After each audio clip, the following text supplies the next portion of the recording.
I love visual novels, but I would not call myself an otome expert. But I'm down to try just about anything, including a romance game in which one of your potential boyfriends is a headless fairy. Yeah, you heard me right. And that's only the beginning. In Cafe Enchanté, you are a young woman who has just inherited her grandfather's cafe, and you have fond memories of hanging out there as a kid, but it's been years since then, and you've been trapped in a horrible dead end job. As you explore your new cafe, contemplating whether you want to take it over, you make an interesting discovery, a gate to another world. And when you open it, in come some hotties from, that's right, other worlds. You get to meet Canis Espada, the aforementioned headless fairy, Ignis Carbunculus, a fire wolf from a violent beast world, Il Fado de Ri, a fallen angel, and Miser Rex, a mischievous demon king. Soon, you'll also meet Mr. Rindo, who works for the GPM, a government agency that monitors non-humans and incursions from other worlds. Beyond that, I don't want to say too much more, so I'll cover the non-spoiler parts of my review first. Let's start with the cosmetic stuff. The art for this game is really lovely. There are wonderful settings that serve as the backdrop to the story. The music and voice acting are very nice, and each character is drawn in loving detail. Visually, Cafe Enchanté is a great experience. However, the dialogue is handled with far less love and care. While I never had issues understanding the story, there were some extremely distracting typos throughout, including some misspelled names, weird punctuation, and general just indications of laziness. As a Latin teacher, I am also going to point out that there was some god-awful Latin in here, especially at the beginning of chapter 4. You have to be willing to overlook this stuff to enjoy the story. As for the story itself, it was bonkers, like so bonkers that, to be completely honest, I am shocked it worked as well as it did. At times, this story strained my willingness to go with it. But, in the end, I mostly found it very charming, and it had moments of high drama as well as some very good laughs. So if you're open to a quirky story with a lot of heart, then Cafe Enchanté might be worth a try. I think the main decision you need to make before playing this one is whether you're willing to tolerate the story's structure.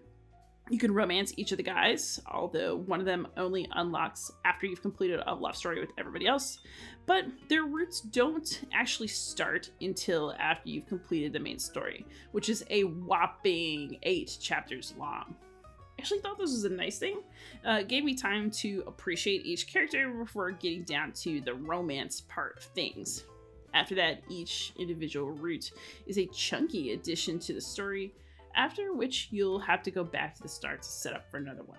The skip feature is, as usual, a godsend here.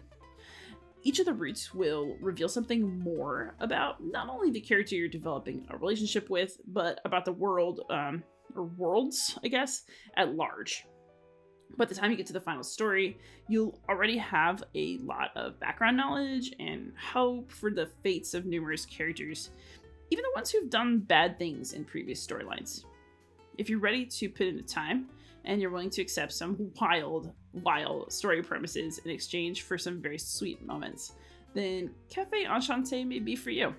I'm now going to get into the part of my review that contains spoilers, so keep going if you've already played and want to talk some more about the story. If you haven't played yet and don't want any spoilers, go play it, come back later, I'll still be here. The bottom line is that I really did enjoy this game. Okay, time for the review with spoilers. I actually have a lot more to say about Cafe Enchanté's storyline. I want to say that while each route was quite charming, I thought some were much better than others, and ultimately, I'm not entirely convinced that they were all great romances, per se. They all advanced the story in interesting ways, but the love part was not always the best. Canis was sweet, but the romantic part of his route was ultimately a little bit boring. I was much more into the parasitic world tree part of his story. Meanwhile, Rindo was actually pretty attractive, and I liked a lot of his scenes with the heroine, but the constant references to him as an old man and the heroine's constant hand-wringing about their age gap was both uncomfortable and frankly ridiculous, given that most of her other potential dates are with men who are hundreds of years older than both of them. That route also brought up some really interesting issues of consent that were never really examined. I think that was a major missed opportunity, even if the ultimate goal of this game is some sweet, fluffy otome goodness. Ill's story was actually super sweet, but it was also a little concerning given that he was so emotionally stunted, literally. And Miser's story was definitely the most convincing one as a romance, so I was glad they saved the best for last. I was also totally fascinated by the choices the writers made when it came to what stories and mythologies to draw from. Canis is based on Irish folklore, while both Ignis and Miser are tied up in these just fascinating reinterpretations of God, demons, angels, and hell. The story's presentation of God as a human creation that got out of control, fallen angels being fallen because they have emotional and free will, and Noah's Ark as a journey to literal other worlds give me a lot to think about, at least in terms of how Christianity is used when you're treating it more like other mythologies that are there for you to borrow from and re-implement as desired. I was definitely willing to go along for that ride, and I'm now curious about how other visual novels present these same themes.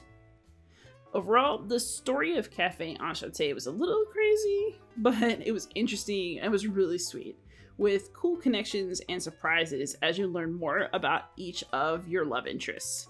I didn't agree with every narrative choice, but overall I really enjoyed it. If what I've said in this video interests you, then Café Enchanté is definitely worth a shot. Thanks so much for watching, and happy gaming.